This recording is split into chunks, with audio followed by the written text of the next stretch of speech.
Okay, I'm going to get started this morning by just welcoming all of you guys. Welcome. Nice to see all of you guys this morning.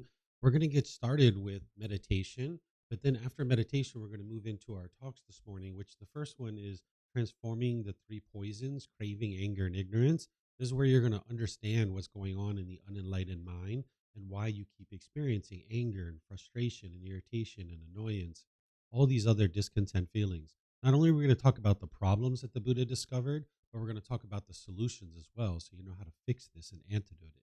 Yesterday, I gave some guidance in a talk on the Four Noble Truths, which is kind of like a window into the unenlightened mind, but now we're going to go deeper into it. We're going to kind of broaden your understanding of this. Then after our mid-morning break, I'm going to teach the 5 precepts. These are 5 impactful decisions that you could make either wisely or unwisely, and it's going to lead to either wholesome or unwholesome results in your day-to-day life.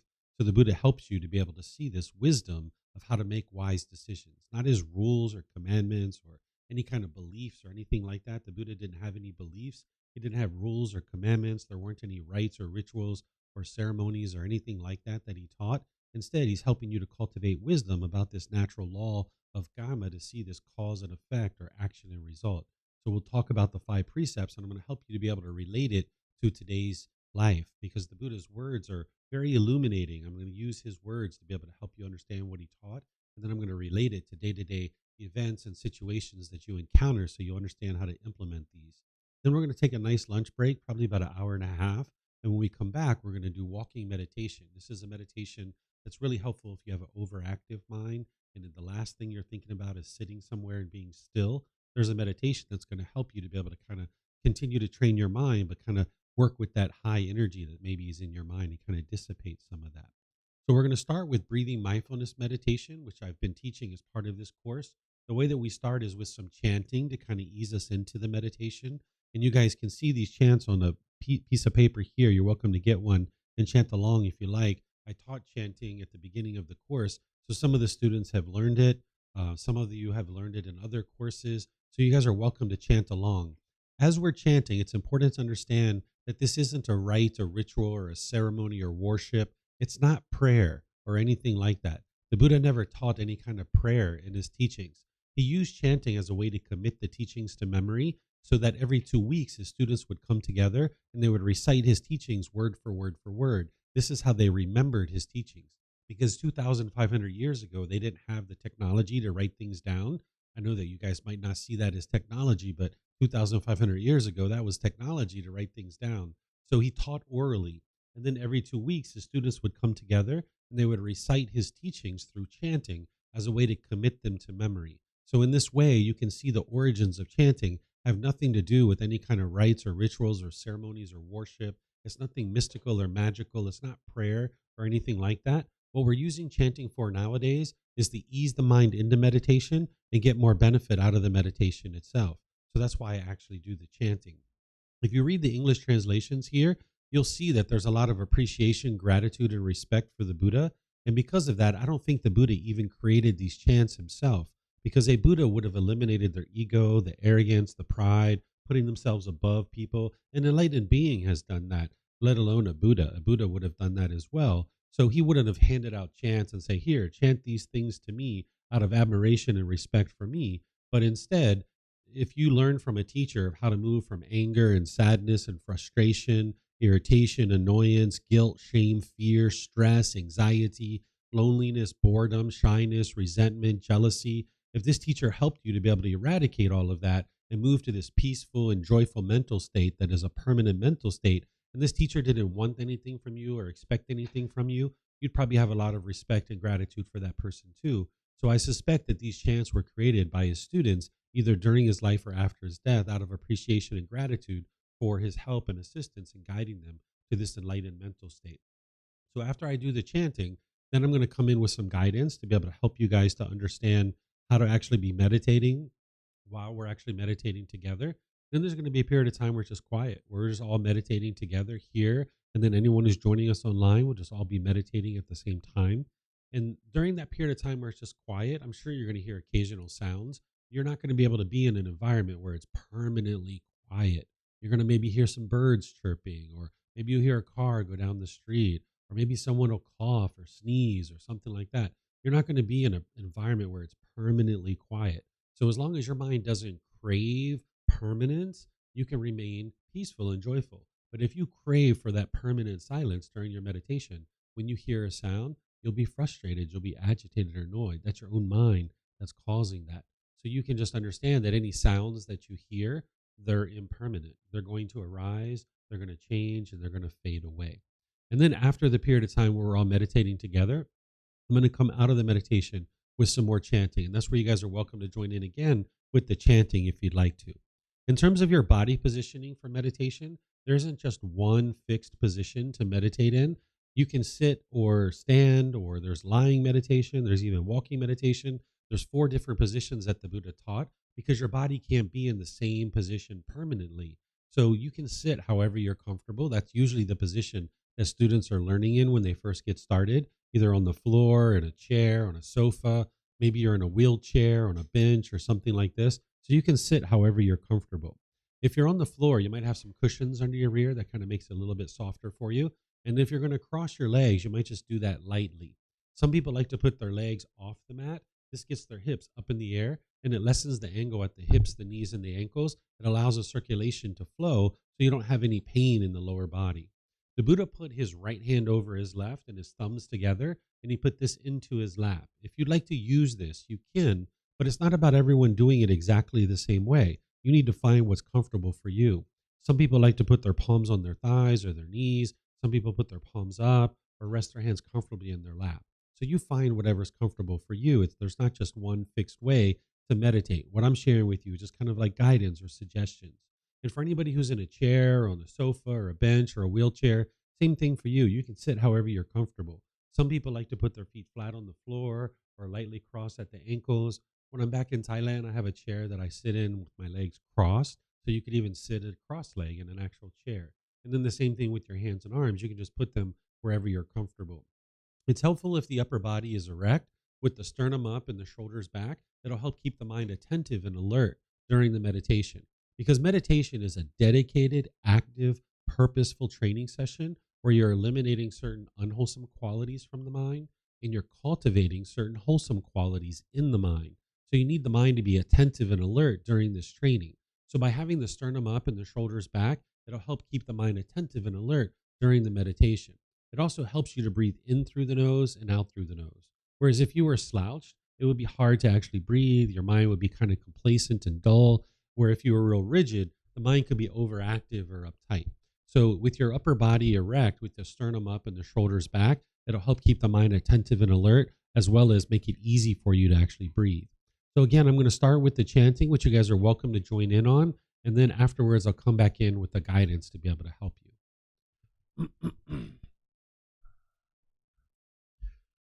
Arahang Samma Sambuddho Mahakawa Bhutang Mahakavanang Apivateyami Savakato Mahakavata Tammo Dhammang namasami Supatipano Bhagavato Savaka Sangho Sanghang namami Namo Arhasa Bhagavato Arahato Samma Sambuddhassa Namo Arhasa Bhagavato Arahato Samma Sambuddhassa Namo Arhasa Bhagavato Arahato Samma Sambuddhassa Iti piso Bhagava Arahang สัมมาสัมพุทโธวิชาจารณังสัมมุโนสกขาโตโรกาวิตูอนุเตโรปุริสาดามาสติสัตตาตาวามานุสนังโพโตภาควาติ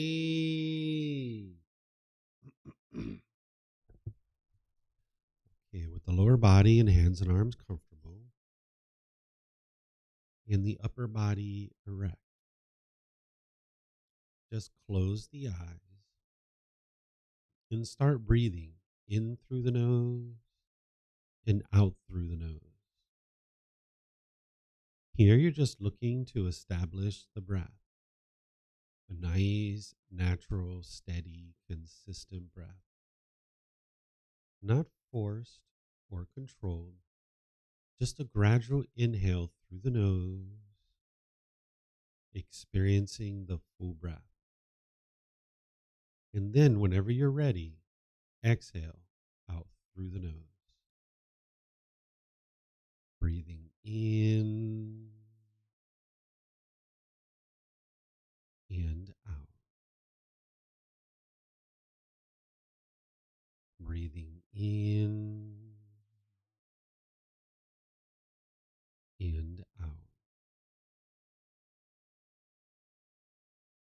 Your breath may not match up with the guidance that I'm providing, and that's okay. This is your practice. I'm just here for guidance. You can use this voice as a reminder that whenever you get to the next inhale, breathing gradually through the nose, developing a nice, natural, steady, consistent breath. And then, whenever you're ready, exhale out through the nose, experiencing the full breath. Breathing in and out. Breathing in and out. Once the breath is well established, start fixating the mind on the breath, either the sound of the breath coming into the nose or the sensation of air moving over the skin into the nose. The breath is the present moment. Fixate the mind on the breath, the present moment. Breathing in and out.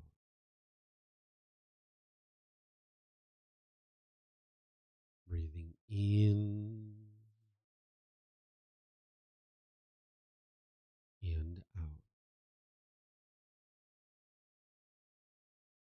With the mind fixated on the breath, whenever you notice that the mind is moved off the breath, cut that off, let it go, and come back to the breath, the present moment. No need to observe the thought, label it, judge it, analyze it, or even try to figure out where it's coming from. Whenever you notice that the mind is moved off the breath, cut that off, let it go, and come back to the breath, the present moment. Breathing in and out. Breathing in and out.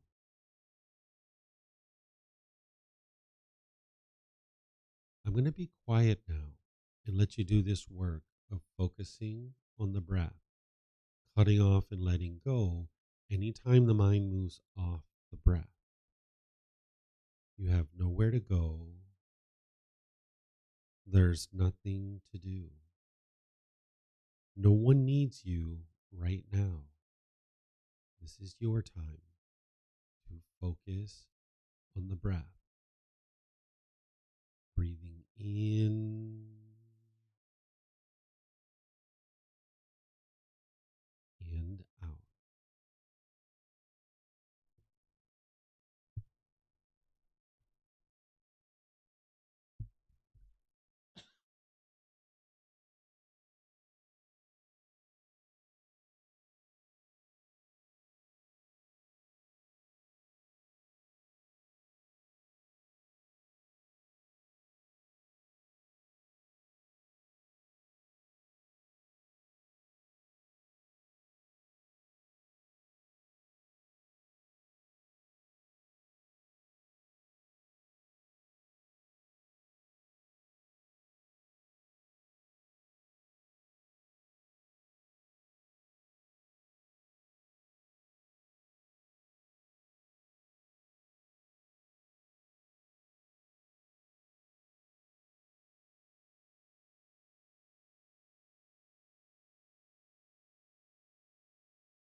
สัมมาสัมพุทโธมะกะวาโอตังมะกะวันนังอภิวาเตมิ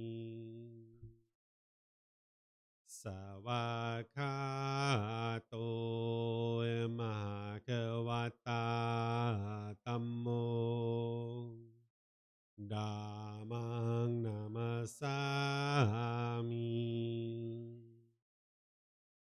สุปฏิปันโนมหะคะวะโตสาวกสังโฆสังฆังนามามินับโมตัสสะภะคะวะโตอะระหะโตสัมมาสัมพุทธัสสะนับโมตัสสะภะคะวะโตอะระหะโตสัมมาสัมพุทธัสสะ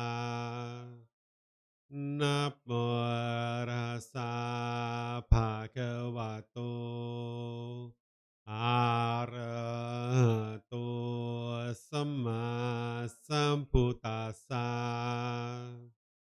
อิติปิโสมะคะวะอะระหังสัมมาสัมพุทโธ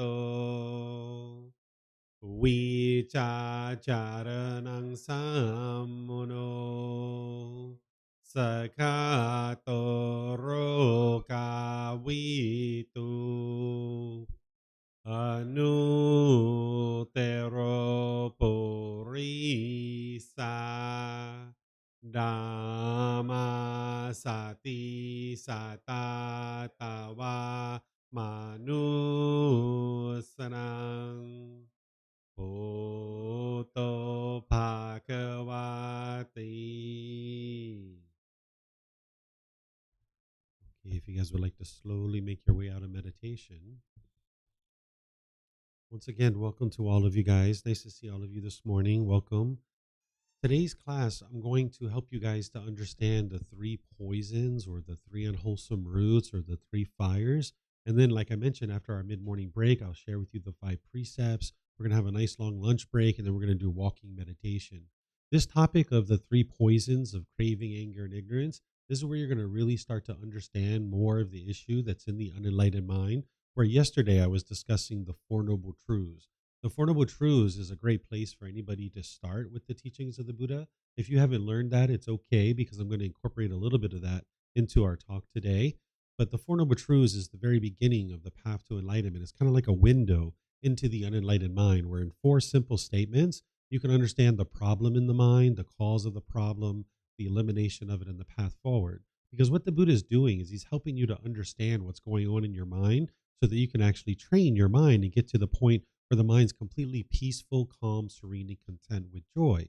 This is the enlightened mental state, where sometimes people might teach believe, and hope something good happens when you die. That's not what the Buddha actually taught. He taught you to learn, examine, and investigate his teachings now in this life, to reflect on those teachings, to be able to independently verify whether they're true or false now in this life, and then practice his teachings now in this life. And by doing so, you're actually purifying your mind of these 3 poisons. And as you do, you'll start seeing the qualities of enlightenment shine through more and more. Not only is the mind becoming more peaceful, calm, serene, and content with joy, but you're going to notice focus, concentration, clarity, and deep memory. Because one of the ways that we refer to these 3 poisons is we talk about them as pollutions or defilements or taints. And when you're uprooting these out of the mind through the training that the Buddha shares, you'll actually see that the mind performs more optimally. You'll see focus, concentration, clarity, and deep memory. You'll get to the point where you're no longer experiencing any discontent feelings. All the anger, sadness, frustration, irritation, annoyance, guilt, shame, fear, stress, anxiety, loneliness, boredom, shyness, resentment, jealousy, all these feelings and others are eliminated from the mind You don't even have the slightest displeasure by the time you get to enlightenment. Now, oftentimes people think that it's other people that are causing you to be angry or frustrated or irritated or any of these other discontent feelings. But what you're going to hear today is that it's your own mind that's causing these feelings. And that's why you can actually eliminate them. I'm going to teach you in a way that you can independently verify. It's important that you don't believe anything that I share, because if you're learning now, reflecting now, and practicing the teachings now, you actually experience the results now in this life. The Buddha is guiding you to a point where your mind can be peaceful and joyful permanently. By the time you get to enlightenment, it's physically impossible for you to actually experience anger, sadness, or frustration or other things like this. When the Buddha was alive and he was teaching, children at the age of 7 were actually getting to enlightenment. Can you imagine going your entire life from the age of 7 with no sadness or anger or frustration or stress or anxiety? That's actually what's possible. As people learn these teachings and they're deeply practicing them, we can share them within our families, and we can even see children actually progressing closer and closer to this enlightened mental state. So if you have the capability of learning and growing and developing, that's what the path to enlightenment is. And as you do so, not only do you experience those benefits that I mentioned earlier, but you'll notice your personal, professional relationships are really blossoming. They're at ease. Right now, you probably have certain relationships that you struggle in. And this is just because of these three poisons. That as long as these pollutions are in the mind, you're going to have certain struggles and difficulties in your day-to-day relationships. But you can uproot that out of your mind with first understanding what the problems are and then the solutions. So I'm going to not only teach you the problems, but also the solutions. Because by the time you get to enlightenment, you're not even in a bad mood anymore. It's physically impossible for you to experience a bad mood. Your mind is cheerful, bright, it's radiant, it's glad, it's uplifted. And this is a permanent mental state that you'll experience for the rest of your life. So as we go today, it's important that you don't believe anything that I share, that you listen to what I share and you understand it, start reflecting on it to be able to verify whether it's true or false. Because I'm going to be sharing with you what these three poisons are, and I'm going to be giving you examples of how these are causing certain symptoms in your mind. And you'll be able to see through what I describe that indeed you have these three poisons in your mind. Sometimes the Buddha is described almost like a doctor, where he's experiencing certain symptoms and seeing certain symptoms, and then he's making a certain prescription. And that's what you're going to see here is I'm going to describe to you the symptoms and what you're actually experiencing, and you'll be able to see within your own life that you're experiencing those things, because that'll confirm for you that you're experiencing these three poisons. And then I'll provide you the prescription or the antidote or the remedy that's going to uproot these out of the mind, so that then you can experience more and more peace and more joy. It wouldn't be just this talk that you need in order to get to enlightenment. Nobody's going to get to enlightenment by the end of today, right? You're going to need gradual training, gradual practice, and gradual progress to gradually train the mind. This isn't a 1 week thing. It's not a 1 month thing. It's not even a 1 year thing. It's a gradual training, gradual practice, and gradual progress that you're gradually uprooting these pollutions out of the mind. There's a core central teaching that the Buddha shares that I taught yesterday. It's called the Eightfold Path. You would need to know this inside and out, backwards and forwards, left, right, up, down. That's what's actually going to help you to be able to get to enlightenment. And then there's connected teachings that integrate into this. But here, this is an opportunity for you to see kind of a broader picture and a more deeper understanding of what's going on in the unenlightened mind. I'm going to pause a few times as we go to open up to questions that you guys might have. If you have any questions here, you're welcome to ask those. We have microphones around that you guys can just turn these on and ask your question. That way everybody will be able to hear you here, and they'll be able to hear you online as well. We have people joining us on live stream and through Zoom. And then for anybody who's on Facebook, YouTube, or Zoom, if you would like to ask questions, you can put that in the comments section, or you can raise your hand electronically in Zoom and unmute your microphone and then ask any and all questions that you like. So first, let's just talk about what these three poisons are. They're often referred to as the three poisons, the three unwholesome roots, or the three fires, also known as defilements or taints or pollutions of mind. This is a high-level description of what the Buddha describes in the mind that is plaguing the mind and keeping it in this unenlightened state where it keeps experiencing anger and sadness and frustration over and over and over again. His deepest description of what's going on in the mind is called the 10 fetters. The 10 fetters are described that way because 2,500 years ago, if you were a criminal or somebody they were trying to keep confined in a certain area, they would attach a fetter to your ankle. And a fetter is a shackle, a chain, and a ball. They would keep you kind of in an open field, And this is how they would keep you confined to a certain area. Where today we put prisoners in jail cells or prison cells. Or back then they would attach a fetter to your ankle. So when the Buddha discovered these pollutions in the mind, he described them as fetters. So there's these 10 individual fetters, and that's the deepest level of detail that you would need to ultimately learn and understand in order to make your way to enlightenment. But when we talk about things from a high level, we describe them as the three poisons or the three unwholesome roots or the three fires, because all of those 10 fetters kind of bubble up to this. So by understanding this level of detail, it will actually help you to gain some insight into what's going on in the mind. But ultimately, you would need to understand the 10 fetters to completely purify the mind and experience enlightenment. So these pollutions actually explain why you make decisions the way you do and why you experience the unwholesome results in your day to day life. When the Buddha talks about awakening the mind to enlightenment, what he's talking about is cultivation of wisdom. That's what it means to be awake. I know that here in America, people have other meanings for these kinds of things when they talk about being woke and all these kinds of things. But what it means to be awake is it means to have wisdom. So everybody would be interested in having wisdom or being awake, because having more wisdom means that you can make wiser decisions in your day to day life and you'll experience more and more wholesome results. So when the Buddha is teaching, he's sharing with you the natural laws of existence. He's sharing with you what is happening in this natural world. As you learn and grow and develop and you understand these natural laws, you will make wiser and wiser decisions in your life, experiencing more and more wholesome results or wholesome karma. This word karma is something that is describing this natural law. Now, if this translated to just one English word, I would just use that word because it'd be easier for everyone. Some people have heard the word karma. This is from the Sanskrit version of that language, of a language. So the word karma and karma, it's pointing to the same thing. It's just a different language. There's nothing mystical or magical here with this natural law. It's not about punishments and rewards. It's not even about who's to blame or who's at fault. It's about understanding cause and effect, or action and result. When you make decisions wisely, you will experience wholesome results or wholesome karma. And when you make decisions unwisely, you will experience unwholesome results or unwholesome karma. So you can see this cause and effect relationship in your day to day life, that when you're making decisions, you will experience certain results. And that's referred to as karma. Oftentimes, we think that what we experience in life is either good luck or bad luck, or destiny or fate. Or some people think there's a being like God that's controlling what we experience. Or some people will blame what they experience on other people. When you come to understand the natural law of karma, you can see that everything that you experience in your day to day life is based on decisions that you're making.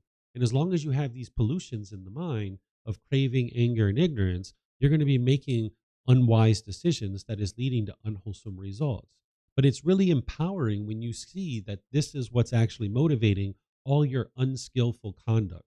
When you're being angry and bitter and harsh and having animosity and resentment in your relationships, it's coming from these three poisons. And now this is hindering you from having harmonious relationships with everyone around you. But you can get to a point where you purify your mind of these, and now you'll experience more and more beneficial results in your day to day life because you're making wise decisions. So not only am I going to teach you the unwholesome roots or these poisons and these fires, but I'm going to teach you the wholesome roots so that you can start making decisions more and more through these wholesome roots where you can experience wholesome results. So what the Buddha is doing is kind of like what we did when we were growing up with the natural law of gravity, that we didn't understand this natural law. We went through the world with a lack of wisdom of the natural law of gravity, and this natural law was affecting us whether we were aware of it or not. And as a child, we fell down, we hurt ourselves, we bumped our elbows, we broke our toys. We had all kinds of difficulties with this natural law of gravity because we didn't understand it. We lacked wisdom of it.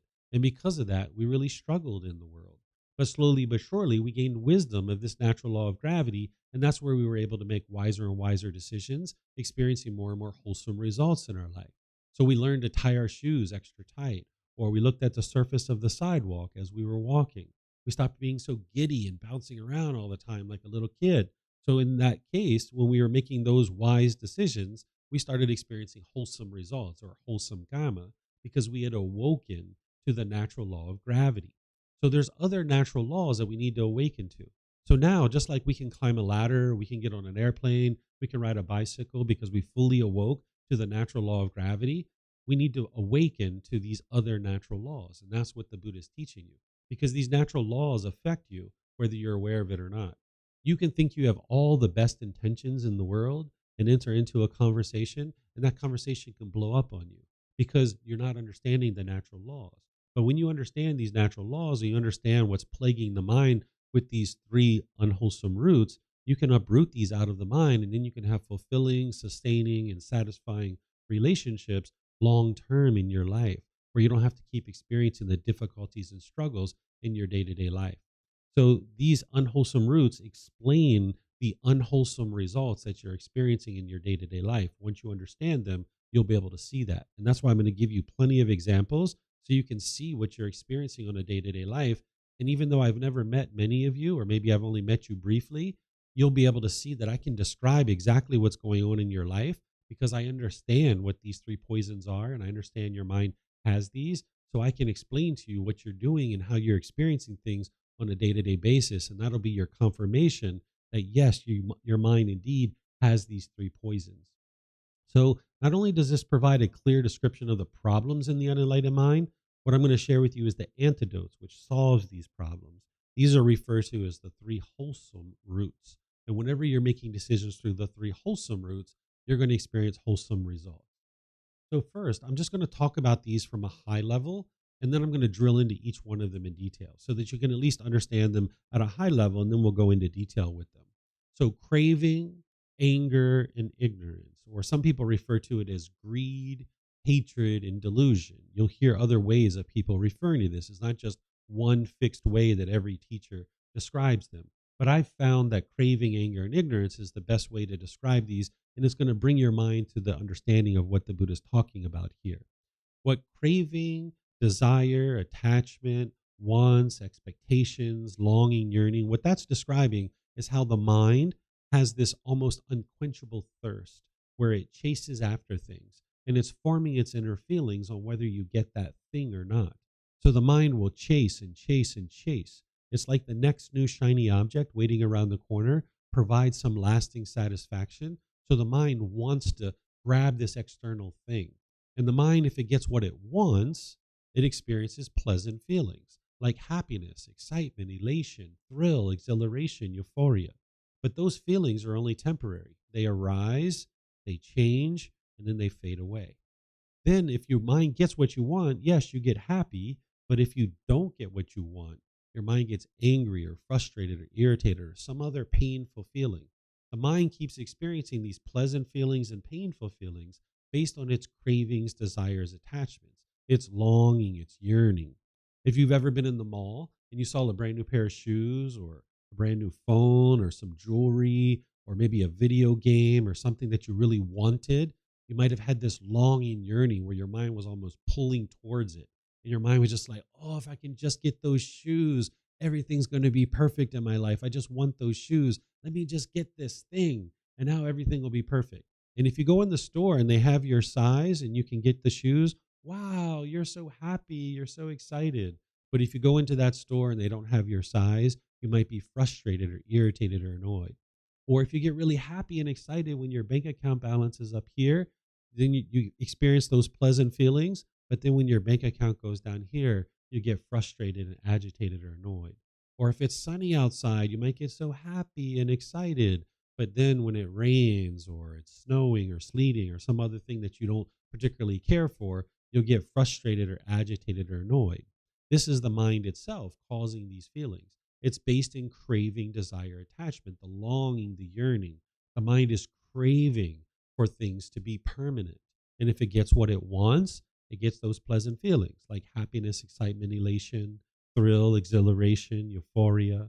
But if it doesn't get what it wants, it gets the painful feelings like anger, sadness, frustration, irritation, annoyance, guilt, shame, fear, stress, anxiety, or any of these other very painful feelings. This is the mind craving for things to be a certain way. And because you can't always get what you want, because you live in an impermanent world, sometimes you're going to get what you want and you're going to be happy, and sometimes you're not going to get what you want and you get angry or sad or frustrated or some other discontent feeling. Then when that anger is arising, now the mind becomes unskillful. It becomes unskillful through its intentions, its speech, and its actions. What you might be doing is you might be pushing people away out of your life or pushing a situation away. You might be pushing friends or family away, thinking that painful feelings that you're having are being attributed to this person. You might think that this person or this situation is causing your feelings. So the mind thinks the way to solve this is to push this person away or push the situation away. So you've probably done that where you've pushed away friends or family out of your life. Then the second thing your mind will do when these cravings are arising and the anger and frustration, those painful feelings are being experienced, and you're falsely attributing it to something external, is you might be bitter and harsh and hostile through your intentions, your speech, and your actions. It's almost like an animal growling and roaring at another animal, trying to fear it into doing things your way. Because the mind thinks if I can just get my cravings fulfilled, if I can get things that I want, then everything will be perfect. So the mind is bitter and harsh and hostile to others, trying to get your cravings fulfilled. Or the third thing you might do when you're not understanding that the problem is within your own mind, thinking that it's something external, is you might be putting your expectations on someone, trying to control them or force them to do things your way. And as long as you're doing this, where you're pushing people away, you're being bitter, harsh, and hostile with them, or you're putting your expectations on people, you can't live harmoniously with all people. It's only a matter of time before people choose to leave out of your life, or maybe you push them out of your life. And now there's only a certain number of people that you can spend time with. And the amount of people that you can spend time with becomes less and less and less. And where all of this is coming from, the craving and the anger, is it's coming from the third one, which is ignorance, or I don't prefer to use that term. I use unknowing of true reality. What people are doing here is they're translating the words that the Buddha taught over to English. And sometimes they're using words that, in my opinion, aren't really appropriate, because an enlightened being, a Buddha, would never refer to anybody as ignorant. That's kind of like a derogatory term nowadays. A better way to think of this is the unknowing of true reality, or misunderstanding or confusion. Because the mind lacks wisdom, it firmly believes that the anger and the sadness and the frustration and all these other discontent feelings are being caused by something external. And because it lacks the wisdom to truly understand what's happening, it stays stuck in this continuous cycle of experiencing anger and frustration over and over and over again. So while we call it craving, anger, and ignorance, it's really because of ignorance that the craving and anger continues to exist. If it wasn't for this lack of wisdom and this misunderstanding, an individual would have already eliminated their craving and anger, and their mind would be completely peaceful and joyful. It would no longer be experiencing these discontent feelings over and over. But as long as this unknowing of true reality exists in the mind, then craving is going to continue to exist, anger is going to continue to exist, and an individual is going to continue to struggle in the world. So that's why the teachings of the Buddha aren't based in belief, because with belief, you don't know what's true or false. You're just believing it because either somebody convinced you to believe it or you convinced yourself to believe it. And now your mind can easily be shaken up. But when you know the truth and you have wisdom, your mind can't be shaken up. So you can independently verify these things that I'm sharing with you. And I'm going to walk you through some more details to be able to help you understand more examples and also the solutions as well. So diving into this first one of craving, desire, attachment, wants and expectations, the longing, the yearning. This is the mind chasing after the objects of its affection, thinking that the next new shiny object waiting around the corner is going to provide some lasting satisfaction. So the mind chases it and chases it and chases it and chases it. And the mind thinks if I can just get what I want, everything will be perfect. But you can't always get what you want. So that's where the mind sometimes experiences the anger or frustration or some other painful feeling. So there's almost like this unquenchable thirst in the mind where it's craving this permanence. So you can think about examples that you've had in your life where you've experienced this. I'll give you just a few. And some of them are based on adult examples, but I'll maybe introduce some examples for children too, that you guys can learn this. So this first one I usually share is about boyfriends or girlfriends. You guys probably haven't had a boyfriend or girlfriend yet, but I'll be able to give you some examples that are going to help you guys as well. So this first example is think back to a recent time or maybe long in the past when you've had a boyfriend or a girlfriend. When you guys first got together, right? When you first got together, everything was so enjoyable. It was so pleasant, right? They were inviting you out to dinner. You guys were going to the park, having great conversations. You were going to the movies. Maybe you were having intimate contact and things of this nature. Wow, there was so much pleasure in this relationship. And you were getting this affection from this person. They were calling you and checking in on you. And then over time, there was things that happened in the relationship that you disagreed with and you didn't want to occur. You got angry and frustrated. They got angry and frustrated. And you guys broke up. And now you might have been really angry. You might have been really frustrated. You might have been lonely or bored. You might have been missing this person to a certain degree. This is not from the love. Sometimes we think that it's love that's causing those painful feelings. It's not the actual love. What's causing it is the mind is holding on. It's craving. It's wanting this person to be permanent in your life. And when you have this person in your life, you're happy. But when you don't have this person in your life, you're angry or frustrated or lonely or bored or some other discontent feeling. This is the mind holding on, craving permanence, where in reality, you live in an impermanent world. So the relationships that you have are all impermanent, but the mind's wanting and longing, yearning for them to be permanent. You can see this if you've had a parent or a grandparent or a brother or sister that has died. You might have grieved and been sorrowful during that time. You're not a bad person if has occurred. This is what the unenlightened mind experiences. It's just that the mind's holding on to grandma or grandpa, wanting them to be permanent. And when the mind's getting what it wants, which is grandma and grandpa alive, you'll be happy. But then when you don't get what you want, when you're experiencing this impermanence, the mind is angry or frustrated or lonely or bored or grieving or sorrowful or some other discontent feeling. You can see this, like say you get a brand new car, say you get a brand new toy, right? And now you have this brand new car, this brand new toy. And now when you get it, you're so happy with this brand new thing that you've gotten. But now maybe it gets scratched or it gets damaged. Whoever scratched your car, whoever damaged your toy, if you got angry, it wasn't them that caused your anger. What's causing your anger and your frustration is your mind is craving permanence, wanting this car to look permanently beautiful or wanting this toy to be permanent, where in reality, these things aren't permanent. You can see in the world around you, everything is impermanent. It's constantly changing. But if your mind is craving permanence, when you experience impermanence, the mind does not like that. So if you get really happy when your bank account balance is up here, then when it goes down here, you'll get sad or frustrated. The only thing that's happened is impermanence. But the mind doesn't understand the universal truth of impermanence, where things are constantly changing. It craves permanence.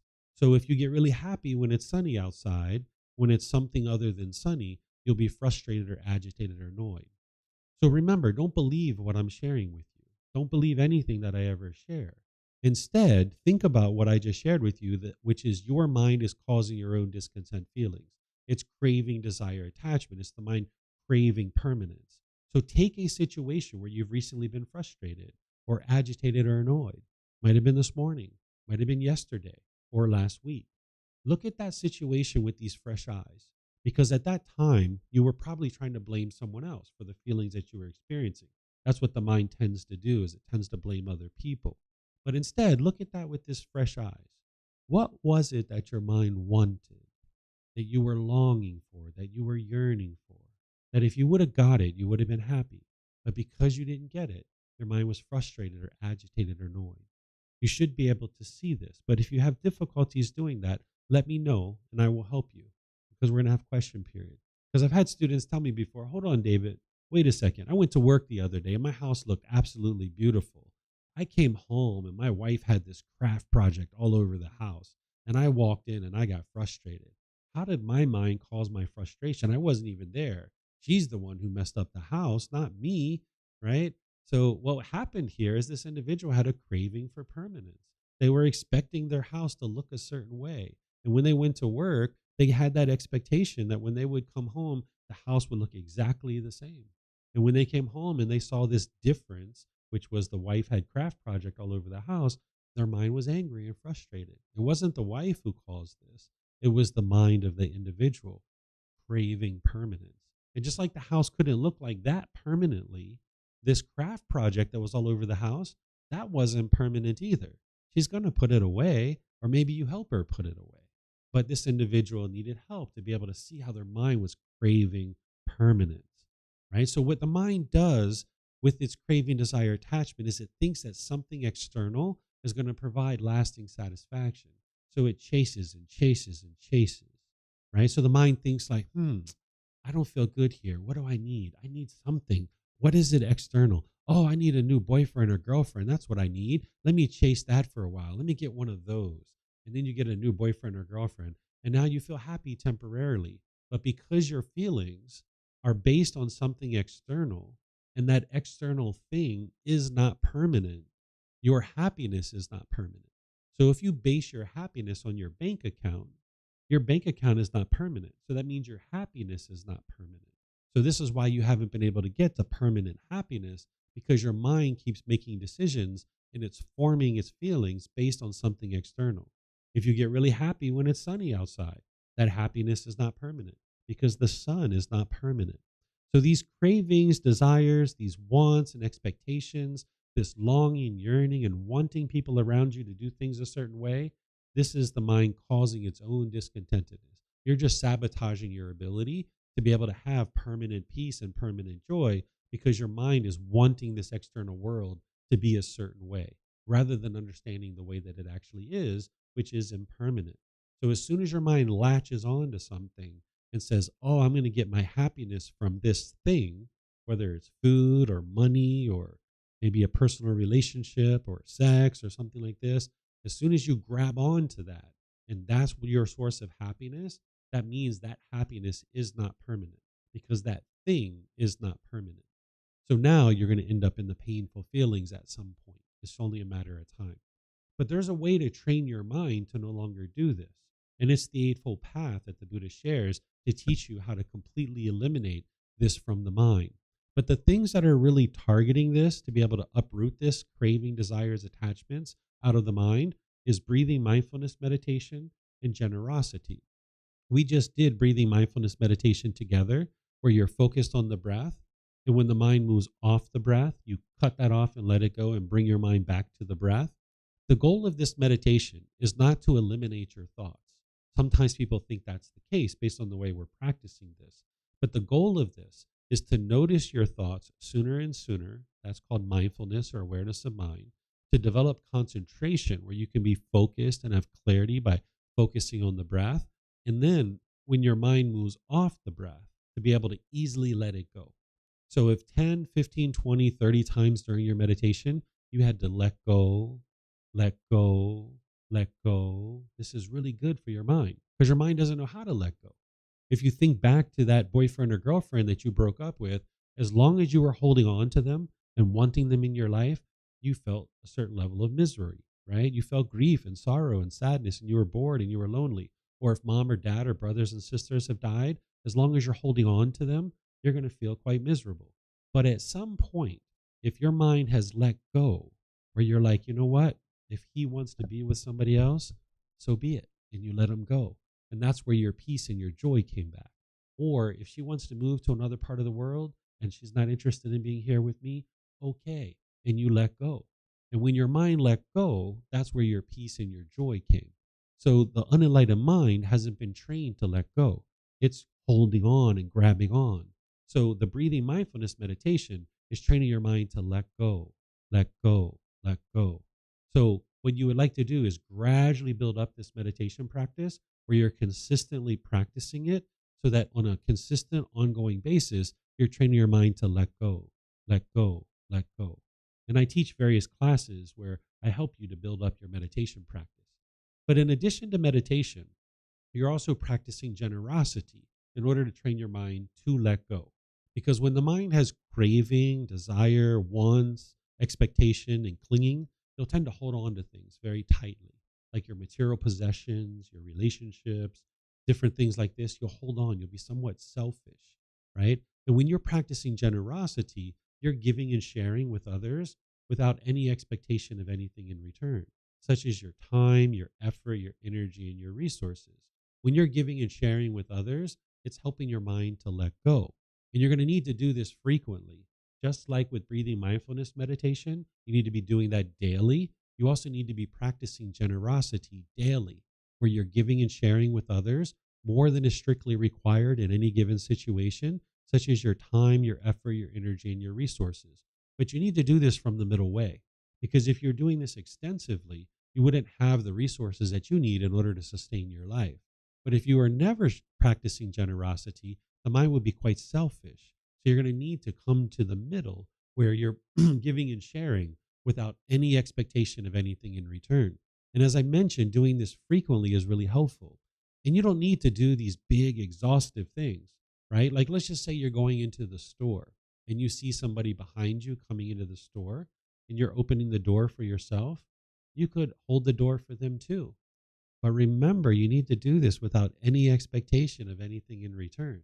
Because if you're standing there expecting a thank you and they walk through and they don't say thank you, you'll be frustrated or you'll be irritated or annoyed. Maybe you experience that, right? Because not everybody walking through the door is going to say thank you, because that is impermanence. Maybe when you walk through the door, you say thank you when you see somebody, but not everybody does things the same way as you. That is impermanence. Maybe somebody's really deep in thought, thinking about what they need to get out of the store, and they don't even see you standing there holding the door, and they're just walking straight into the store. So if you're practicing pure generosity, you need to be holding that door without any expectation, not even a thank you, because then you preserve your mind. The goal of practicing generosity is to enhance the quality of your mind. And if that's your only goal, is just to enhance the quality of your mind, if someone says thank you or someone doesn't say thank you, hey, no sweat off your back. You're just standing there practicing to enhance the quality of your mind by practicing generosity. So there's many different things that you can do in order to practice generosity. I live in Thailand and we have markets, like fresh food markets everywhere around us. And when I go to the market, where you're usually going there every 2 or 3 days, sometimes I look over and I see some avocados, which are really rare in Thailand to have avocados. I know my wife likes avocados.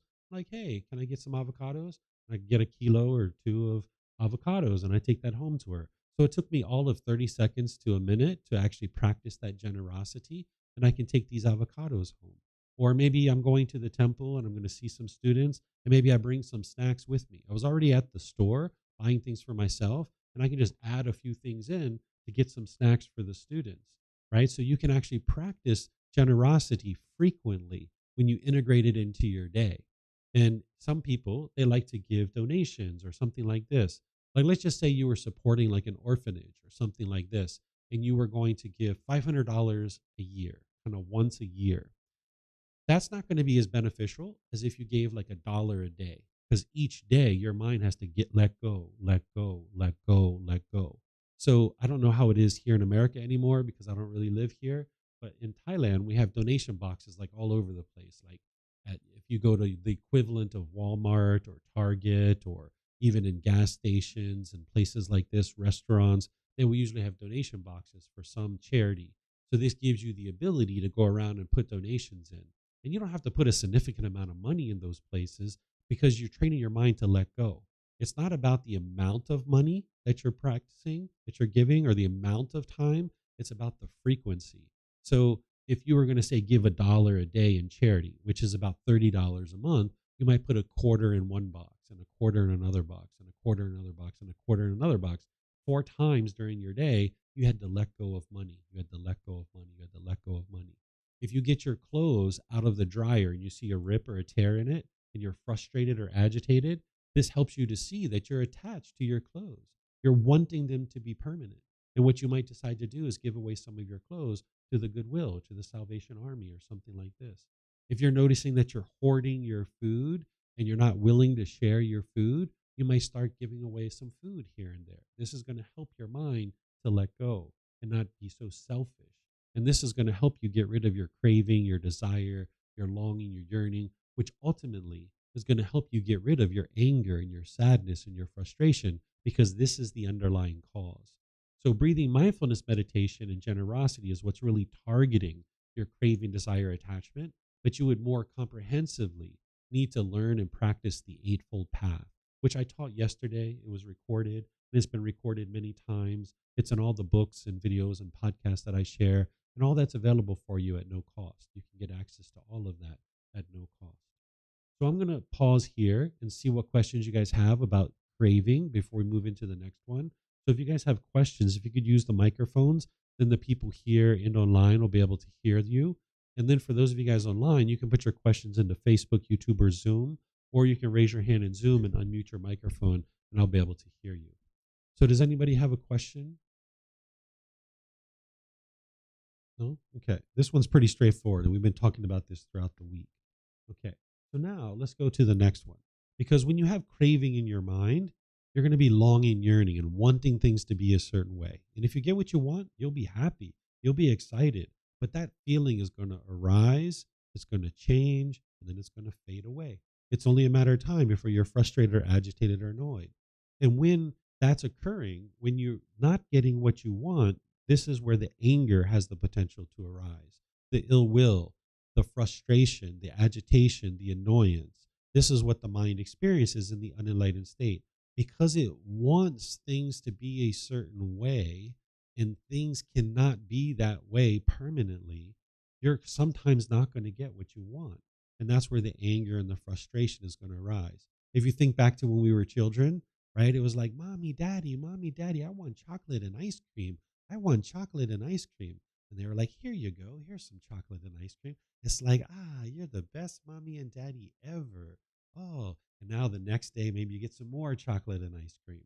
But at some point, you're like, mommy, daddy, can I have chocolate and ice cream? And they say, no, you can't have chocolate and ice cream. You're the worst mommy and daddy ever, right? It's not mommy and daddy that's causing that anger. It's the craving for that chocolate, for that ice cream. The mind is longing, yearning for it, wanting it.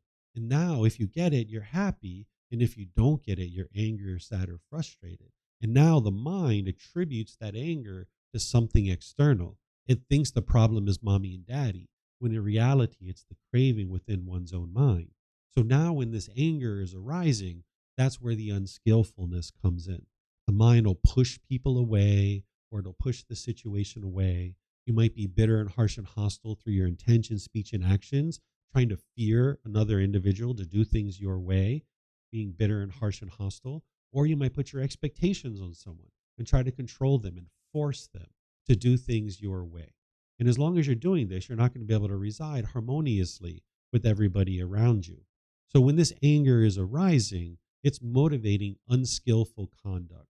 And now you're going to struggle in certain relationships. And you can see where you've been in arguments before, I'm sure, because I was, where you're adamantly trying to convince the other person what they are doing is causing you to be angry and they have to stop doing what they are doing, right? I'm sure you've experienced that. And now you're trying to force this person to do things your way, when in reality, it was your cravings, it was your wants and expectations for everybody to do things a certain way. When I grew up in a very hostile environment. I had all this anger and frustration towards my mom because she wasn't doing things my way. She didn't meet my expectations. So what I had to do is I had to do loving kindness meditation and practice loving kindness in day-to-day life. And that's what transformed my mind away from that so that I could have a loving and warm and harmonious relationship with my mom. It took time to gradually train my mind through loving kindness meditation. This is a meditation I'm going to teach tomorrow afternoon, where you're essentially rewiring your mind to be loving and kind to all individuals around you. Not only will it help you to be loving and kind to others, but it'll help you be loving and kind to this being too. Because you might have like negative self-talk or degrading talk in your own mind where you degrade yourself. That can be very defeating for you. And you can actually transform that where you have love and kindness for not only others, but for yourself as well. So I needed to do a certain amount of loving kindness meditation and practice loving kindness through my intention, speech, and actions to transform my mind and transform my relationship. So when me and mom were together, it was only a matter of time before fireworks went off, right? If we were on the phone or we were in day-to-day life, it was only a matter of time. But when I started training my mind, things became different. Where in the past, mom used to pick up the rubber ball of anger and she would throw it around the room. I'd pick up the rubber ball of anger and I'd throw it around the room. And then she'd pick it up and throw it around the room. And next thing you know, we got all these rubber balls of anger bouncing around in the room. But I started doing things differently when I started training my mind. When she would pick up the rubber ball of anger and throw it around the room, I would just watch it roll to the corner and lose its energy. I wouldn't pick it up because no reason to pick it up and give this ball any energy. So when mom in the past would be bitter, harsh, and hostile with me, I would be bitter, harsh, and hostile right back. But when you start training your mind in this way and you realize you are not going to eliminate anger by putting out more anger, instead, you can transform your mind to be loving and kind. So now, when mom was bitter and harsh and hostile with me, I would just be loving and kind back. We'd be on the phone talking, and she'd start being bitter and harsh and hostile. And I'd say things like, Mom, I know I've been angry and frustrated with you in the past, but I'm not going to do that anymore. I'm going to get off the phone and let you think about what it is that you just said, and we'll talk another time, Mom. I love you. Bye bye. And we would get off the phone, right? And then we'd go 2 or 3 months or 6 months without talking, and then we'd end up talking again. Everything would be fine for a while, but it was only a matter of time if her mom would be bitter and angry and harsh. And then I would say, Mom, I love you so much, and I really value this relationship, and I would like to see us get to a point where we can be loving and kind with each other. I'm going to get off the phone and let you think about what you just said, and we'll talk another time, Mom. I love you. Bye-bye. Right? And we'd get off the phone. And over a period of time, she could realize that her son wasn't angry anymore. He didn't have any anger in her mind. All the anger was coming from her mind. So now she needed to work on that. And eventually we got to a point where there was no bitterness and no hostility in our relationship whatsoever. And when she died in 2017, everything was fine for many, many years. We didn't have any harsh words between us, but I had to do work and she had to do work. It was like our relationship was in a log jam. And I had to take this log of anger and hatred out of this log jam so things could start flowing. I had to take this resentment out of the relationship. And when I took that resentment out of my mind, then things could start flowing. Because what happens is we have expectations of other people. We want them to be a certain way, all the way to the point where we will like certain people when they do things our way and they're meeting our expectations. And then we will dislike people who don't do things our way. By the time you get to enlightenment and you fully transform your mind to have loving kindness, you won't have dislike towards other people. Right now, you might have that where you dislike other people. And you might think that dislike is coming from other people, but it's actually coming from your own mind, where you have certain expectations of these people, wanting them to be a certain way. And when they're that way, you like them. But when they don't meet your expectations, you dislike them. And this is the mind craving permanence, wanting everybody to be a certain way, meeting your criteria. So by you transforming your mind with loving kindness meditation and practicing loving kindness in day-to-day life, you can get to the point where you have love and kindness for everybody around you, all the way to the point where you don't even have the slightest dislike towards another being. What love and kindness is where you have a genuine interest in seeing all beings be well, where you don't want to put expectations on people, you're not trying to control people, but you just have a genuine interest in seeing them be well. People oftentimes misunderstand love in the unenlightened state. What we tend to do is we have these cravings, desires, attachments that is masquerading as love. There's certain things that you want for your children or certain things you expect of your life partner. And when they do things your way, you might say, oh, I love you. Like if you meet a brand new partner, you guys spend some time together, and then over a couple of months, you get to the point where you say, I have fallen in love with you, right? And they're like, oh, I love you too. Well, now we're in love. We have fallen in love, right? But then a period of time goes on where you guys become disgruntled and angry with each other because you're not meeting each other's expectations. And now you get angry and frustrated and you break up and you say, I don't love you anymore, right? I've fallen out of love with you. Well, this isn't actually love. What this is craving, desire, attachment, expectations, masquerading as love. What the mind's saying is, hey, as long as you do things my way, I will love you and I will say I love you and I will act like I love you.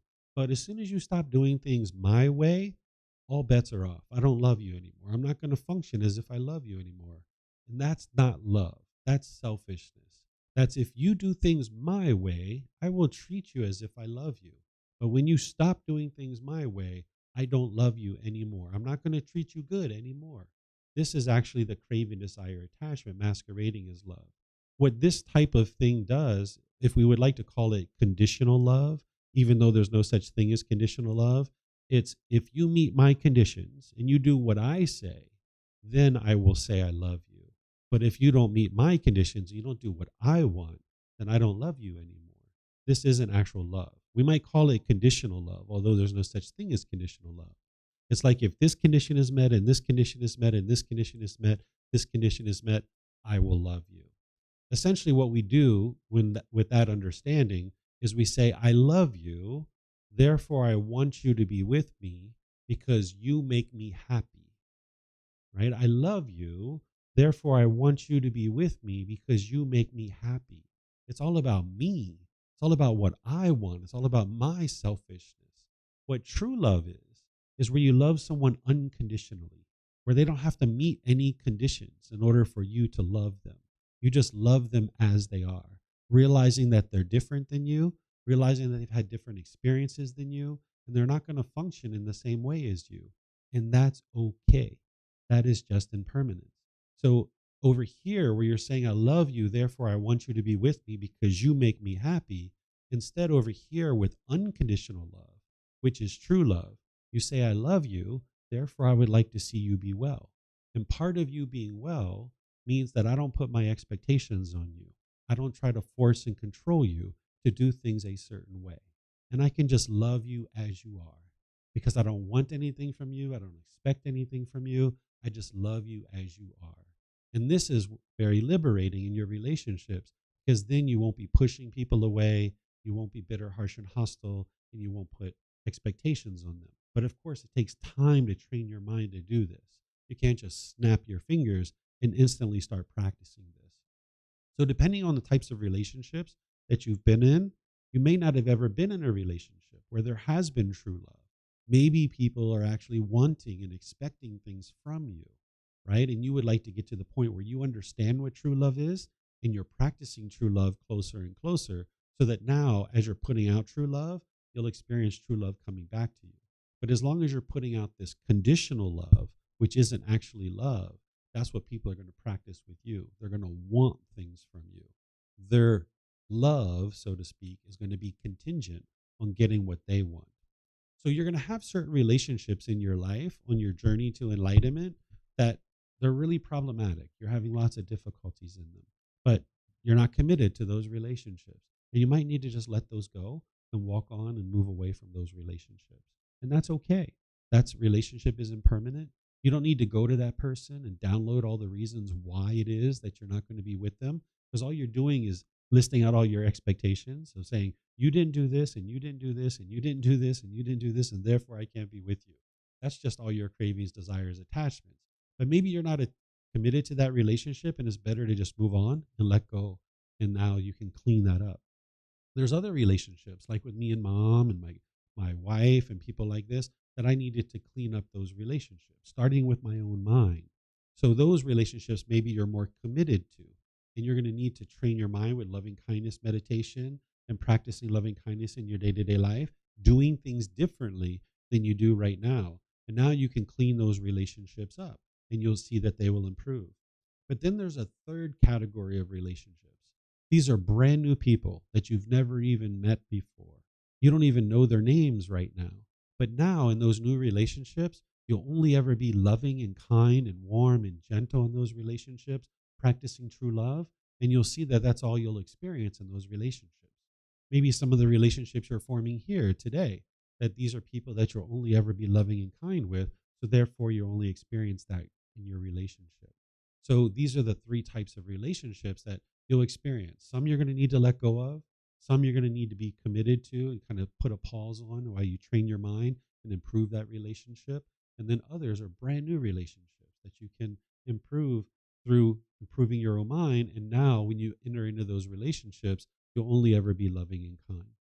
So this is the anger, the hatred, and the ill will. And you can gradually wear this away through loving kindness meditation and practicing loving kindness. Sometimes we think holding on to our resentment is somehow getting back at the other person. It's like holding a grudge, but this is like holding on to a hot coal, trying to burn somebody else. The only person getting burned is yourself. So what this loving kindness and this loving kindness practice in your intention, speech, and actions is doing is it's helping you to release that from your mind. It's kind of like forging a new path. That right now, with your cravings, desires, attachments, you're kind of used to going down this well worn path of anger, hostility, and bitterness and harshness. Perhaps maybe you're going down that well worn path. You got the bushes pushed back, the grass is worn out, and you know where that path leads. It leads to broken relationships, right? And what you're doing on this path with the loving kindness meditation and loving kindness in your day to day life is it's like getting out a machete and cutting through the bushes and the branches and the stickers, and you're forging this new path. And that's why it's challenging for you to rise up that loving kindness in the mind and be more loving and kind with all the people around you. But more and more, this becomes the well worn path, and this path over here gets overgrown, and your mind doesn't go down that path anymore. That's why it's physically impossible for an enlightened being to be angry and bitter and harsh, because the mind just doesn't do it. It's not wired that way. It's not possible. So going down this path can be a bit challenging, but as you continue to work at it, you'll be able to see that it actually improves the way that your mind functions, and it improves your relationships. Before I open up the questions, I'll just give you one more analogy. This is from the Buddha. He teaches about this and kind of wearing away this harshness and bitterness in your mind and practicing loving kindness. He talks about it like a digging tool, that there's a wooden handle and you're digging with this tool every day. And every day you're wearing away wood on the handle, and you don't know how much wood you're wearing away each individual day. But when you get to the point where the handle is exhausted and it needs to be replaced, he says you will know that, right? So each day you're not going to know how much wood you're wearing away from this handle, but when it's completely exhausted, you'll know that it needs to be replaced. The same thing is true about your anger, your hatred, your ill will, your bitterness and hostility. When you're practicing loving kindness meditation and you're practicing being loving kind in your day-to-day interactions, you're not going to know how much anger and hatred and hostility you're wearing away each day. But when it's completely gone, you'll know that. So when it was 6 months, 1 year, 2 years, I haven't been angry with mom, I knew that. But each individual day that I was interacting with her, I didn't know how much anger I was wearing away. But when it was completely gone, I knew that because it had been an extended period of time that I hadn't been angry or bitter or harsh with her. So this is what you'll experience if you learn this meditation and you practice in this way. So do you guys have any questions on this second one? The anger, the hatred, the ill will, the frustration, irritation, annoyance? I think you have to press the button. Yes, maybe. Oh, there we go. I had a question about, the way that you talk about love, I've actually been working on this thought for a while, and I think I understand what you mean by loving everyone unconditionally. And this is more of a clarification. So you love everyone unconditionally. However, say your partner does something like, I don't know, they punch you or there's some dramatic thing that happens. What breaks there is not love, right? You just, like something else, so you still love them regardless of whatever's happening, but it's still like you step away if something, another connection breaks. Do you know what I'm asking? Yeah. So what you do here is you separate the choices and decisions someone makes from the person themselves, where you can disagree with their choices and decisions while still loving the person. And that doesn't mean you stay in the relationship, because you can love someone from afar. Loving an individual means you have a genuine interest in seeing them be well. And one of the maybe the best things you can do is actually leave from that person. And that's a way of practicing love, because now this person can see that their unwise decisions of being abusive have led to a broken relationship. Where sometimes what we do is we feel like in order to love somebody, we have to agree with them and they have to agree with us. We think that once we get married or once we're in a relationship, that all of our decisions are going to match. We're going to agree on everything, which isn't true. We're going to still disagree, but we can do that respectfully and politely and have different views and opinions, because if we can only love people who agree with us, there's only one person in the world that we can ever love, because there's only one person whoever is going to agree with you 100%. I think you know who that is, right? Yeah, yourself. That's the only person that's going to ever agree with you 100%. So if you can only love people who agree with you, you're only going to love one person. And you might even find that hard to do from time to time, is even loving yourself. So what you would like to do is you'd like to separate the choices and decisions somebody makes from the person themselves, so that you can love the person and disagree with their choices and decisions. At the height of cultivating this loving kindness in your mind, you can get to the point where someone could murder your parents or murder one of your children, and you could still love the person. Doesn't mean you're going to go out to dinner with them, doesn't mean you're going to invite them over to your home. It just means that you disagree with their choices and decisions, but you can still love them, meaning you have a genuine interest in seeing them be well.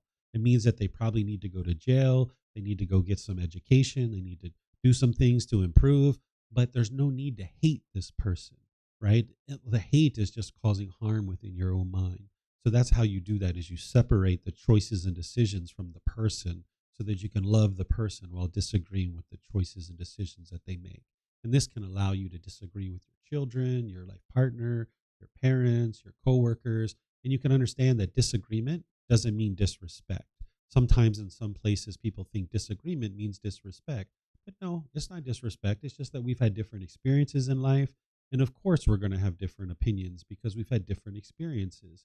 And it's okay that we have different opinions. And we don't have to argue about that, because sometimes when we have different opinions and different views, we feel like we have to fight to death to try to convince this person that we're right and they're wrong. And that's where our mind is thinking that there's only one right answer, when in reality, there's multiple. So we can understand, like, of course, this person has a different perspective than me because they grew up differently, they grew up in a different place, and that's okay. And we can have different opinions and we can still be friends, we can still be in love, we can still have all of these kinds of things.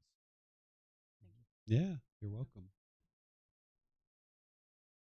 I'm wondering, what are some examples that you actually walk away from some relationship? Yeah, I each should say. situation is going to be a little bit different, but this is a good example. If somebody is abusive physically, that's oftentimes wise to move away from that. Or, if they're regularly verbally abusive, that makes sense to sometimes move away from. If there's sexual misconduct where they're going outside of the relationship, that can oftentimes be a wise time to move away. But it's not like cut and dry. It's not black and white. That's not what the Buddha is giving you. Like, he doesn't give you a decision tree and say, if this happens, do that. And if this happens, do that. Because that would be like a permanent answer for each individual situation. You need to move to this higher consciousness where you kind of take in the variables and try to figure out what would be wise or unwise in any given situation.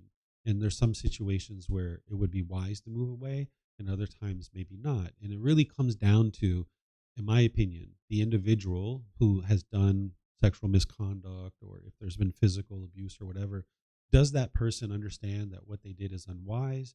Are they willing to get help for that? Are they actively working to get help for that? Are they regretting the fact that they did that? Do they see the unwise decision that they made? Are they willing to accept responsibility for their actions, or are they blaming you for that? So those are some indicators that this person is maybe in a mindset to improve. Whereas if they're blaming you, if they don't think they've done anything unwise, this is most likely going to occur again and again and again, and it might be wise to get out of that relationship.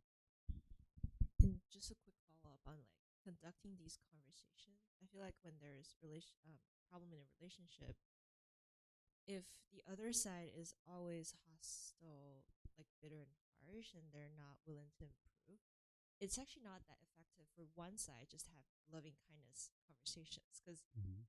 it's almost like you're not forcing enough anger or power so that the other side is aware of the Mm-hmm. so I guess my question is, how should you make sure that the relationship is improving effectively when you can I don't know how to phrase this, but maybe some more effective ways than just loving kindness conversations when the other side is not Yeah, at the end of the day, any kind of improvement or change has to come from the individual themselves. You can't force or control someone else to change. So if that individual is willing to look at what they're doing in terms of like being bitter and harsh and hostile, and they're not blaming you for those things, that's really helpful. But oftentimes people are not doing that because they haven't been exposed to these types of teachings. So oftentimes people are blaming each other. If you're in a relationship where you're constantly blaming each other for the problems that you're experiencing, there's no opportunity for you to accept responsibility for those challenges and then make different decisions. So you would like to be able to be sure that each individual is taking responsibility for the things that they're doing. And you can be loving and kind even if you end the relationship. Because sometimes people ask this, you guys haven't asked this question yet. But when I was talking about aversion, where you get angry and you get frustrated and you push the person away, this is aversion.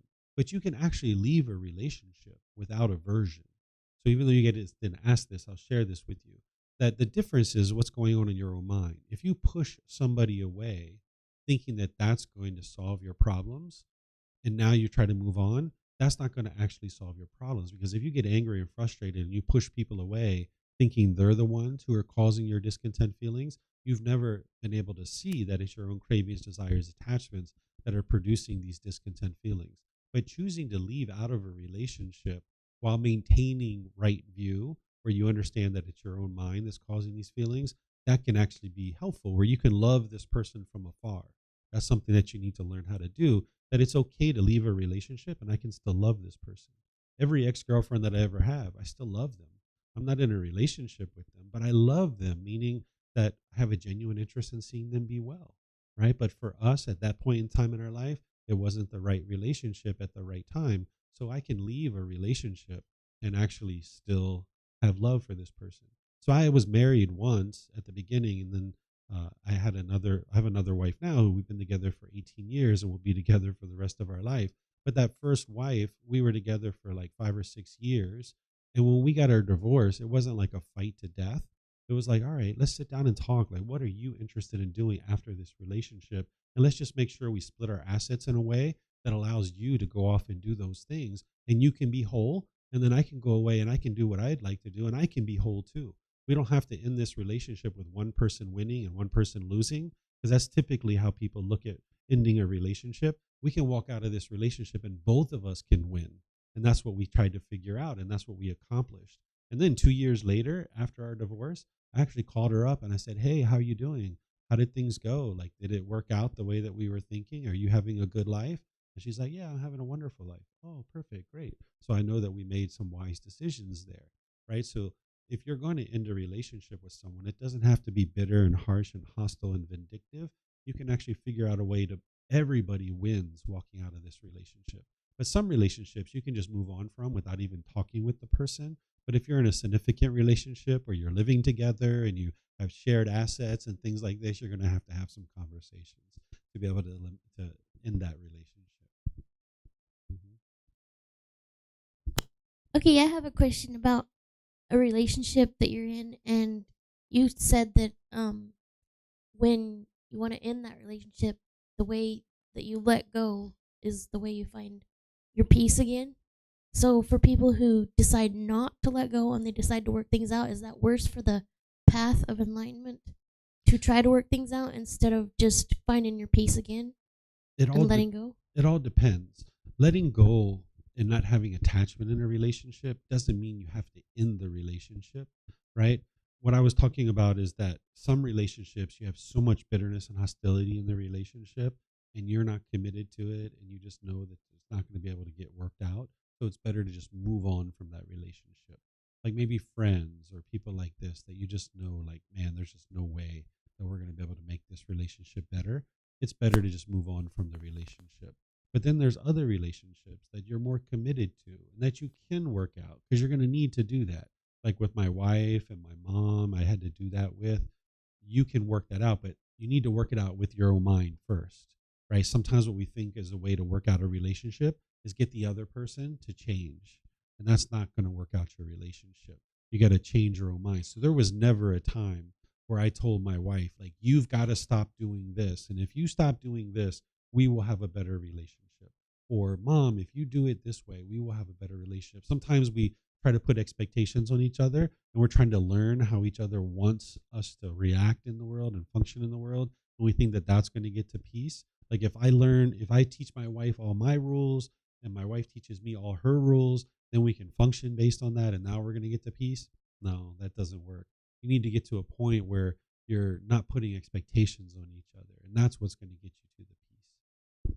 So does the word committed mean that you're having craving to keep that together then? Not necessarily. Committed means that you're loyal in the relationship and you would like to see this relationship be long term. So like in my first relationship with my first wife, I wasn't committed to that relationship. I actually woke up on our honeymoon thinking that I made an unwise decision. I'm really pleased that I had that relationship because I learned many things during that relationship. But from the very beginning, I felt like I made a mistake in the decision that I made. So I was never really committed to the relationship. So it never really had the ability to be successful. But with my current wife, I was committed to that relationship. I was really interested in seeing it be well because I knew she was a good person, that we were just having struggles and difficulties, and we needed to figure out our own mind in order to be able to be successful. So I was committed to seeing that relationship be successful. And I knew that I had another person who was also interested in the same thing. And she was willing to do the work, and I was willing to do the work. So we did it individually on our own. But then that was what helped us to be able to get to where we are today in our relationship, where we don't have any arguing. There's no hostility. There's no bitterness. While we've been together for 18 years, we've been happily together for about 6 years. Yeah. So you're going to need to do this kind of work. And just being committed to a relationship doesn't mean that you're having craving. It just means that you would like to see this relationship be long term. And you're willing to do the work to make that happen. Thank you. Mm-hmm. What if you, for example, need to rest or time to reflect, because everyone has moments when, like, for example, me personally, I like to have some time to myself to think and reflect and rest, but your loved one wants you to do something or spend quality of time with them. How do you balance your ability to preserve your rest while not pushing them away because they perceive it as such when you say that you need to rest? Yeah, so if you're in a relationship and your partner understands that you need to do what's whole for you and you need to protect your contentedness, then it shouldn't be a requirement to come spend time with them or an expectation that they will come spend time with you or that you'll come spend time with them. It should be a request and an invitation. Hey, honey, would you like to spend some time together today? And if you say, no, I need some time for myself, that's just you protecting your contentedness. But your partner needs to understand that that doesn't mean you don't love them. It doesn't mean you don't care for them. That just means in that particular moment, what you need is rest. And if they're not attached to you, they should be able to be peaceful and joyful in that situation. And they just have that genuine interest in seeing you be well, that what you need is rest in that situation. It's not about what I want. It's about what you need. And then even though I want to spend time with you, and that's what the mind is craving, the mind needs to restrain that and pull that back and say, no, no, no, no. That's my selfishness. That's my craving. Let me go over here and spend time by myself. And then at some point in the future, I'll be able to spend time with my partner. And then that's going to help us to have more harmony because I'm not putting my demands on that person. Perfect. Thank you. And then my other question is, should you love everyone the same? For example, the Buddhist teachings, for example, your parents versus your siblings versus your spouse versus friends. Is it a goal for us to love everyone equally and think about their well-being instead of putting one on top of the other and top of the other like a hierarchy? Yes. By the time you get to true love, you will love everybody equally. Your role is different in each relationship, but you love, meaning you have a genuine interest in seeing them be well.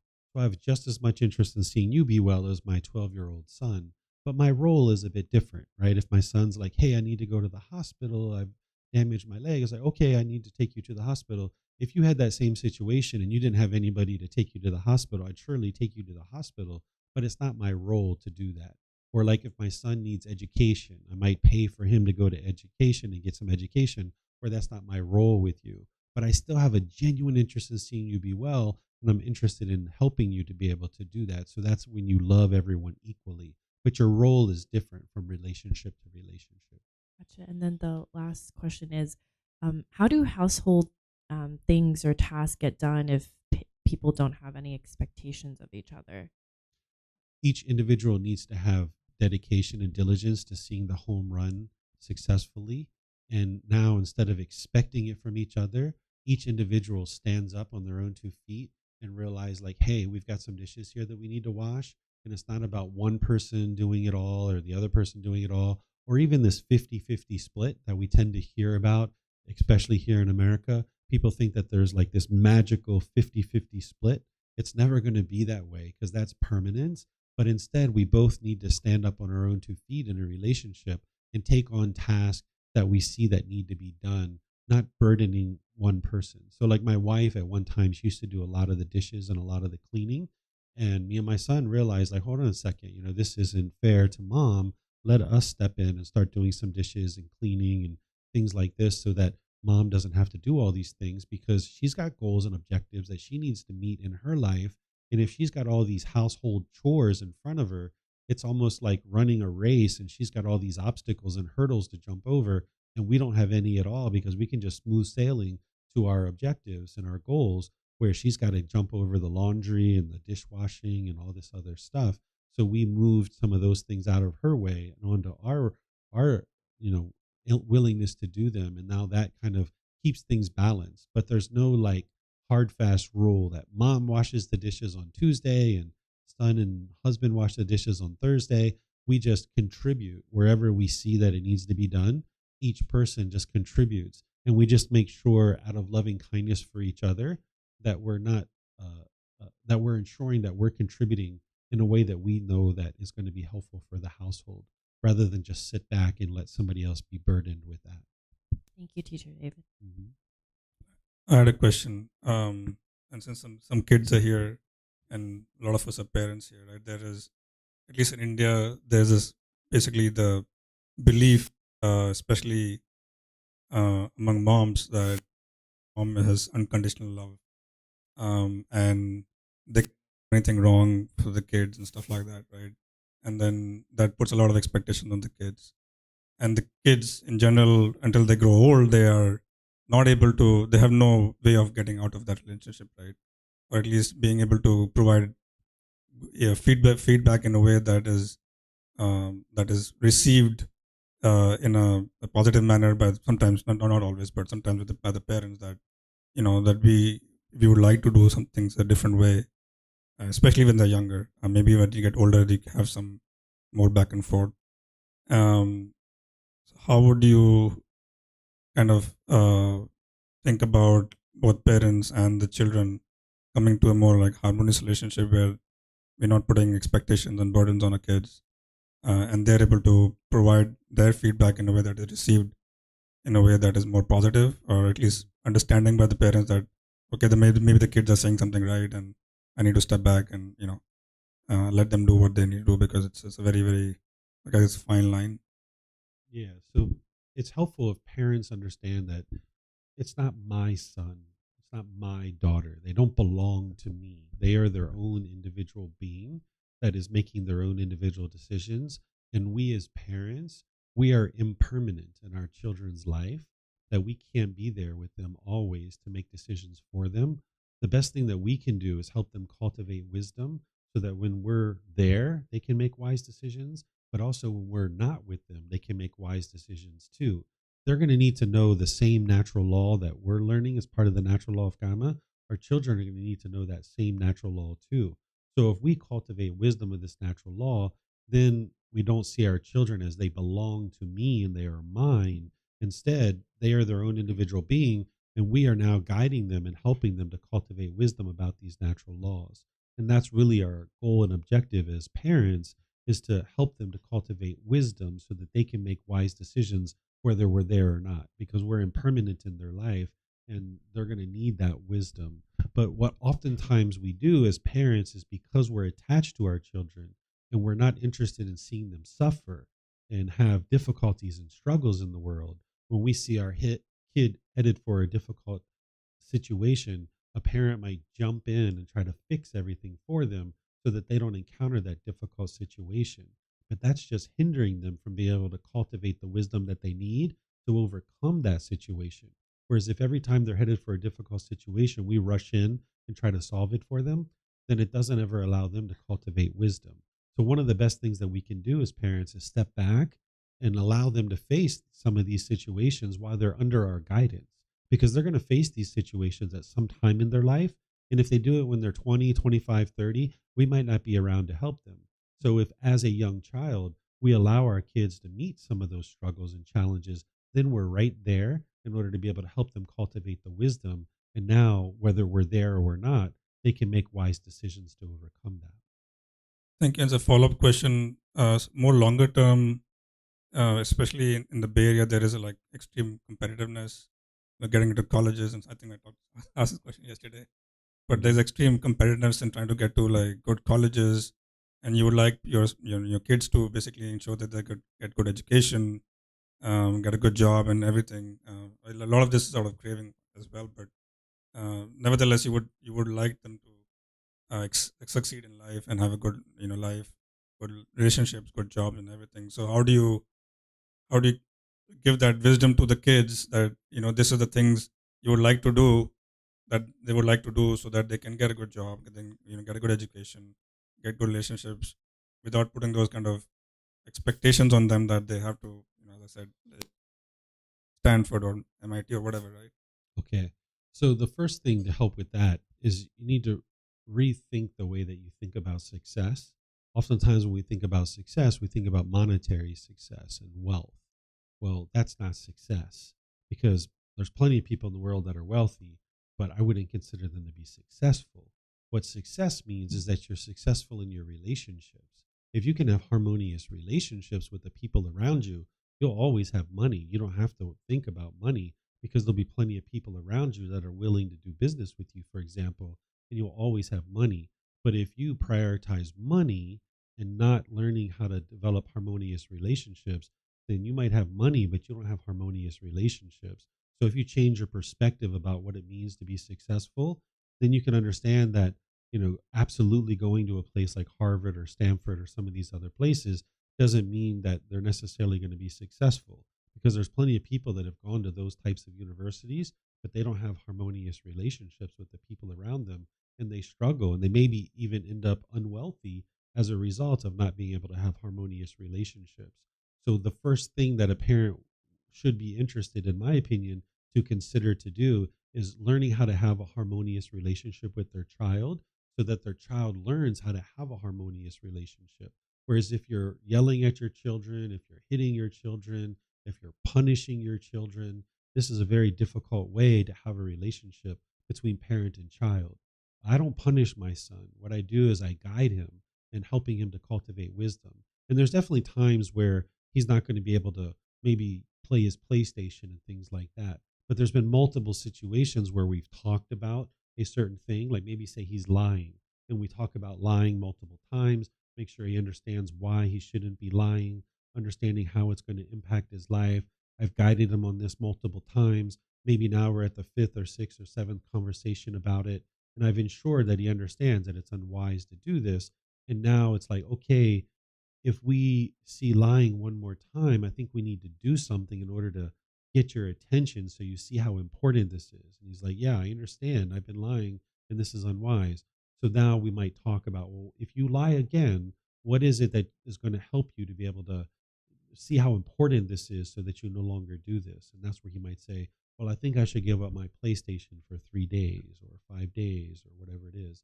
And now he's coming up with what he thinks is going to be helpful for him to get his attention so that he doesn't do this anymore. So for parents to guide their children to success, they need to learn how to have a successful relationship with their child so that their child learns how to have harmonious relationships where the parents aren't yelling and hollering at their children, they aren't beating their children, they aren't punishing their children, but they're sitting down and having conversations and helping them cultivate wisdom. Because oftentimes when a parent has a expectation for their child to do things a certain way and they're wanting things to be done a certain way, when the child doesn't do it that way, they'll get angry. And now they're going to make their decisions of however they're going to talk to their child with anger behind it. So you need to make sure you step away, calm your mind down, come back a few hours or a few days later, sit down with your child and talk about what it is that they're doing that you consider to be unwise and guide them in a way that doesn't put your expectations on them, but helps them to be able to see wise decision making and how to make wise decisions in the world. Because whether they go to Stanford or they go to some other school, they can still be successful if they know how to have harmonious relationships. So last, sorry.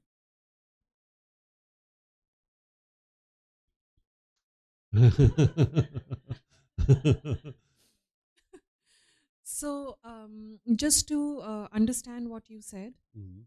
um, like if it could be parent, children, it could be friends, it could be spouse, it could any relationship, if there is, like you said, a certain level of commitment, it seems like at a very important component of harmony is communication.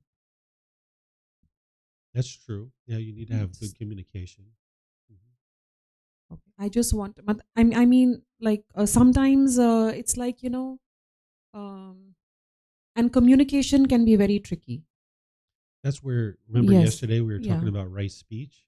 That's where you need to learn that. Yes. Speaking at the proper time, what you say is true, gentle, beneficial, with a mind of loving kind. I've been in their home for about a week or so.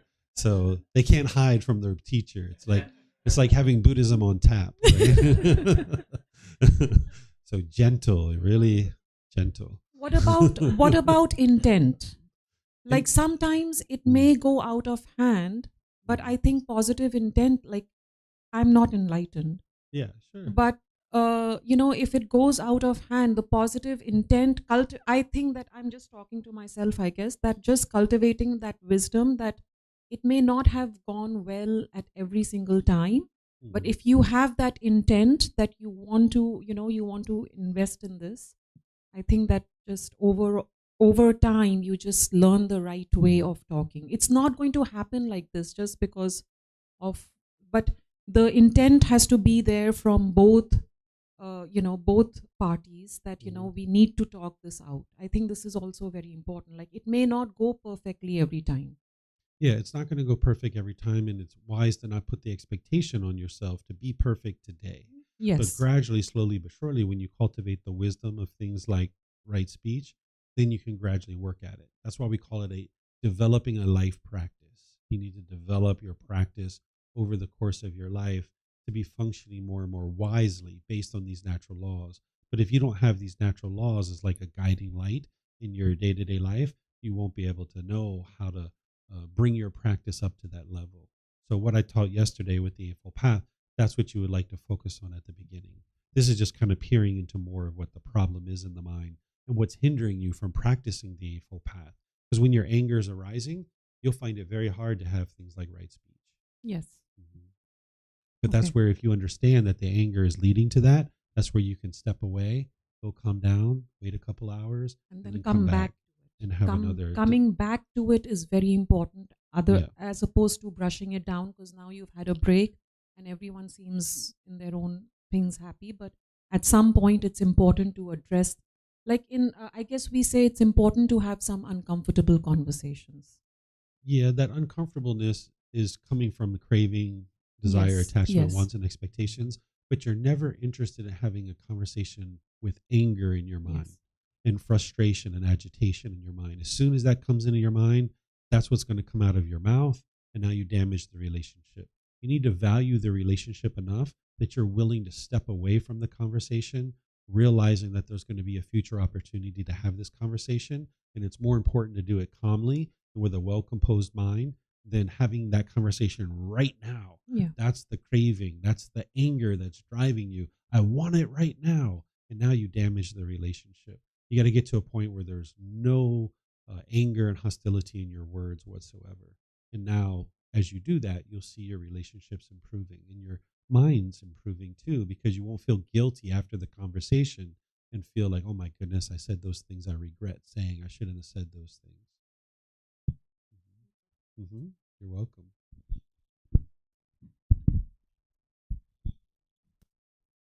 Some lots of wisdom here. It's much appreciated. I'm trying to. What I'm struggling with right now is the concept of time, and a lot of the work and strategies you're proposing seem to me to work really well in committed relationship where you have time to back off, come back to a conversation, move in and out of it, grow with that person. Do you have any suggestions for situations where you don't have that time?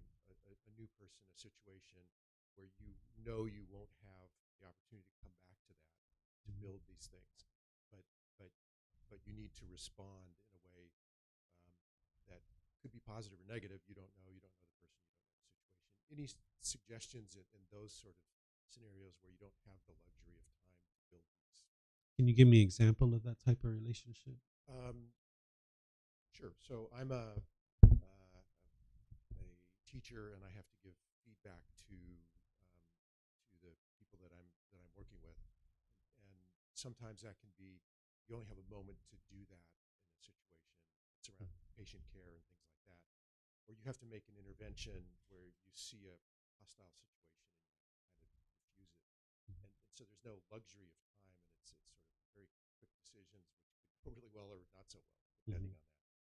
So I don't know if you have any thoughts on how to handle those sorts of things where you don't really know how things might be received because you don't have the luxury. Yeah, so the more that you gain control over your own mind and your mind's discipline, this is part of what I taught yesterday, is how to discipline your mind so you can control your mind. You'll be able to be, right on point in all these situations. You won't be frazzled in those kind of situations, or you won't have any anger. But in the meantime, if you're noticing some anger and some frustration, and you notice that you're going to be harsh and bitter and hostile, it's better to say nothing at all. And this just isn't the opportunity for you to talk, because while you might get that lesson out there for that person, if you're doing it in a hostile or bitter way, it's producing unwholesome results for you. So you would like to just refrain from that. And if you do have an opportunity to talk with that person at a later date, great. And if not, that's fine too. It just wasn't the proper time in that situation to be able to share that information because your mind wasn't at a proper place. So this goes back to something I taught yesterday. But you never would like to be in a situation where you're talking through bitterness or hostility or anger, because it's only going to produce unwholesome results for you. Now it damages this relationship. It's better to say nothing at all than to say something and damage a relationship.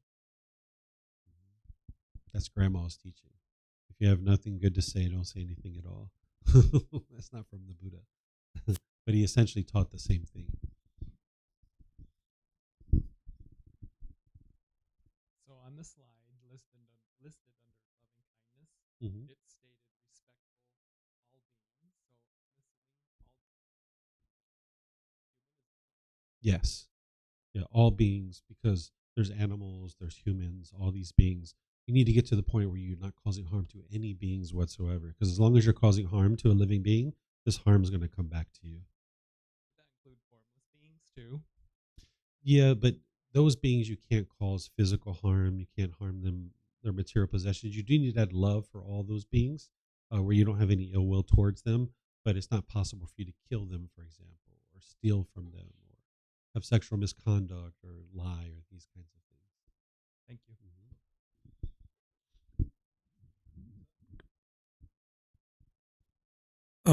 I guess I had a follow up question on the kids thing. Like, what if there's a pattern of behavior that is like, you take the example of lying, right? So over multiple weeks, months, or even years, like, it requires a lot of patience to kind of go through that and not like try to intervene. Yeah, this is where not having expectations of your children are going to be really helpful for you. I can't even tell you how many times I've talked to my son about lying. It's well over 100, I'm sure.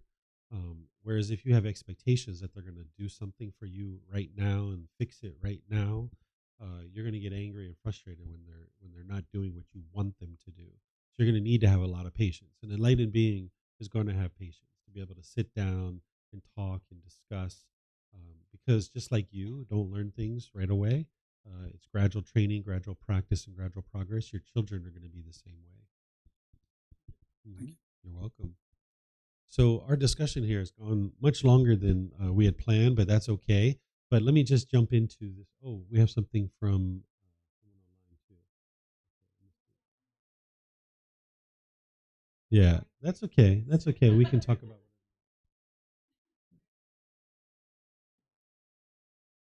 Okay, I'm sorry. Hi. Yes, there you are. Just had a question. But so you mentioned about your relationship with your wife and your marriage for 18 years. And you said, but last 6 years have been, if I may say, use the word like, better than before. What changed, right? That's part one. And part two of my question, maybe it's related, maybe it's not. Is it better for both partners in relationship to be, having these kind of sessions that you're hosting right now together? Again, it might come down to expectations of, one partner to other, but I'm curious to know your thoughts on, both these questions. Sure. So me and my wife, we struggled all through our relationship because we didn't understand these teachings and we weren't practicing them closely.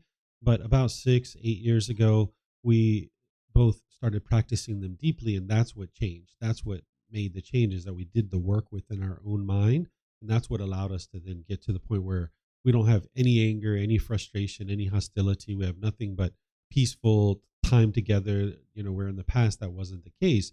So now we never argue, we're never upset with each other. You can get to a point where your relationships are all completely harmonious, but it's going to need that each individual chooses on their own to learn, grow, develop, and practice these teachings, because the Buddha's teachings are unique in that it's teaching you what's going on in your mind and how to improve that.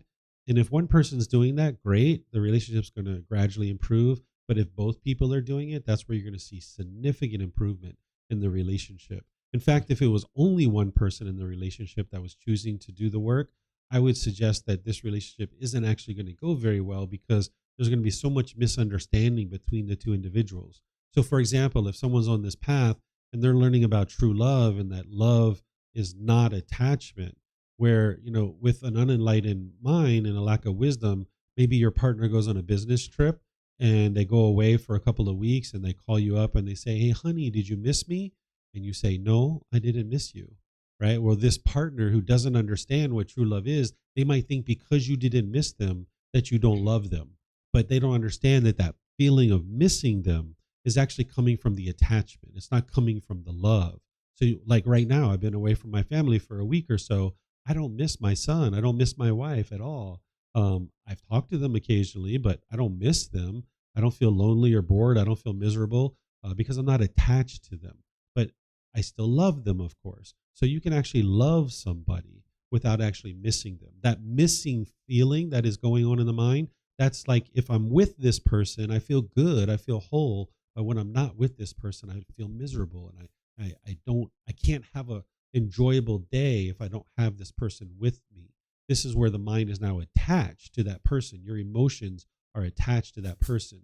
So it's wise for two people in a relationship, if they're in like a life partner relationship or even a home with children, if everybody is learning and practicing the teachings, it'll go so much better because everybody's playing from the same sheet of music, so to speak.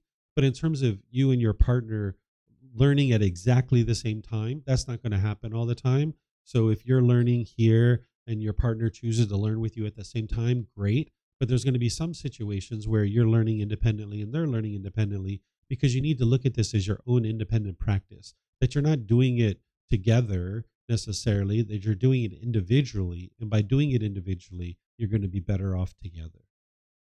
Sorry for just interruption. I need to pick up my daughter. There's a white Tesla blocking my car. So sorry for the bother.